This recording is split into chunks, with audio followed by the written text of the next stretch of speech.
ఒక అడవిలో ఒక పెద్ద చెట్టుపై కాకి మరియు గుడ్లగూబ నివసించేవారు. కాకి వినయంతో ఉండే పక్షి, గుడ్లగూబ గర్వంగా ఉంటూ ఎప్పుడూ కాకిని తక్కువగా చూసేది. గుడ్లగూబ కాకికి ఇలా చెప్పింది: నేను రాత్రిపూట ఎక్కువగా కనిపిస్తాను. నేను తెలివిని, నువ్వు మాత్రం నాచుర్యపు పక్షి.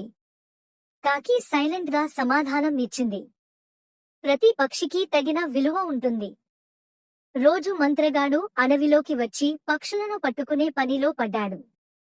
కాకి ఈ ప్రమాదాన్ని గమనించి గుడ్లగూబను హెచ్చరించింది.